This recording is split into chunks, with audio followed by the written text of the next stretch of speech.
Hello students, welcome back to the online class of Semstar Global School. Myself Pratima Singh, and today we are going to continue the revision of chapter 3, and this is the second part of the revision.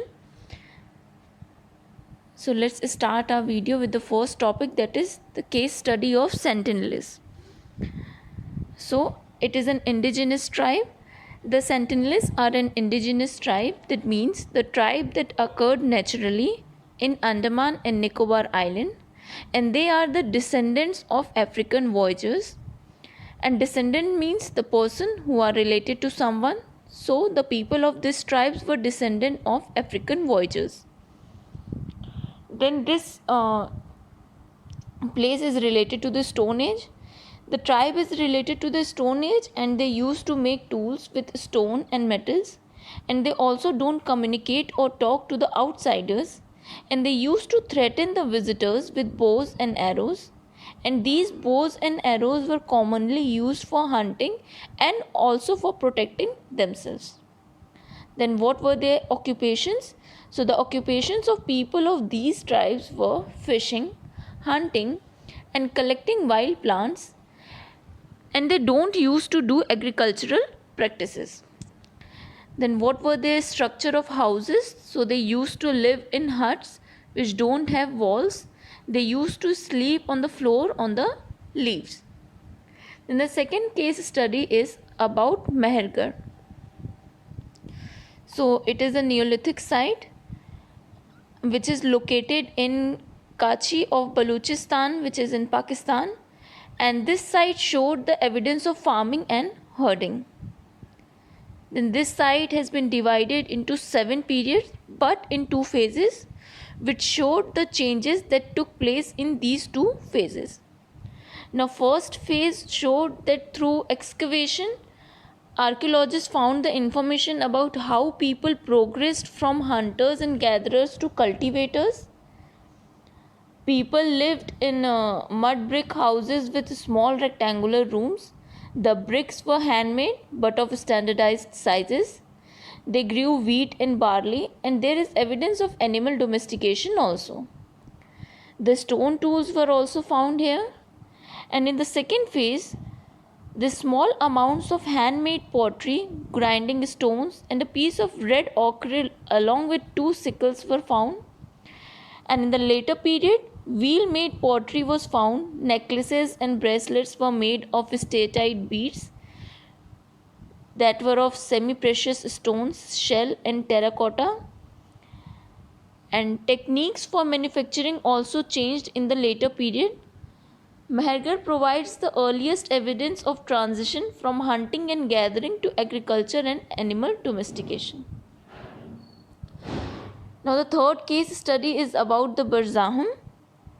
Barzahum was the first Neolithic site to be discovered in Kashmir near about 3000 BCE.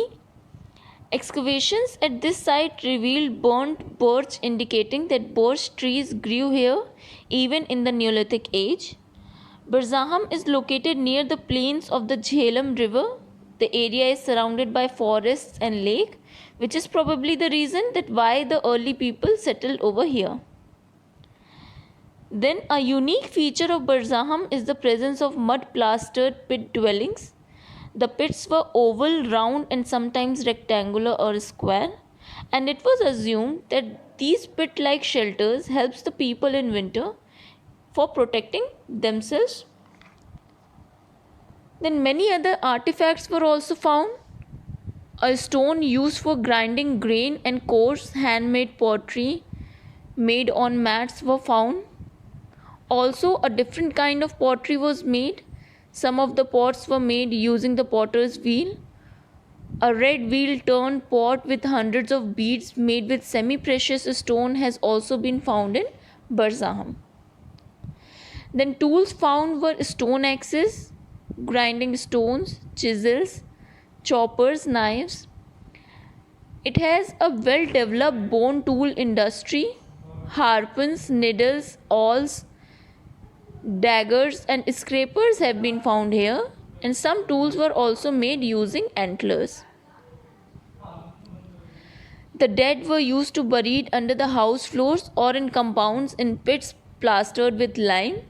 Sometimes humans were buried along with the animals. The animals may have been killed and buried or their meat placed in the graves. Sometimes pets were buried along with their masters. Now we will talk about the Daujali case study.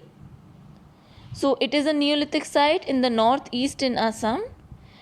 It is situated on a ridge and is a deeply forested area. When a road was built in this area, a large number of stone implements were accidentally found.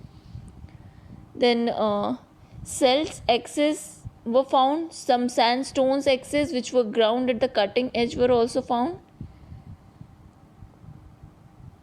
The pottery excavated at Daujali heading is of greyish color, depicting basket and cord impression on the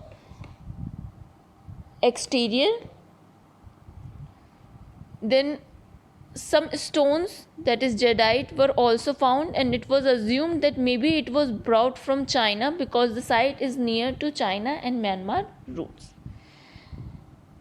Now the next topic is Chalcolithic age. The next great advance in human civilization took place when metals were introduced for tool making, and a new era called Chalcolithic age or Copper age began when people used mainly metal tools along with the stones. The term Chalcolithic is derived from the ancient Greek words that is chalkos and lithos, meaning copper and stone. And this is the reason that this age is also known as metal tool age. Their means of living was based on subsistence agriculture, stock raising, hunting and fishing. Remains of these settlements can found all over India. These emerged at different times and were different in different parts of the country. The burial practice of the dead is a striking feature of the Chalcolithic age. Dead bodies were buried in north-south position in Maharashtra, but in east-west position in South India. In Eastern India, only a fraction of population buried their dead. So with this video, we have completed our revision of chapter 3.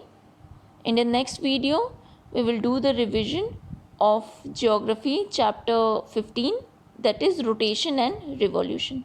Thank you.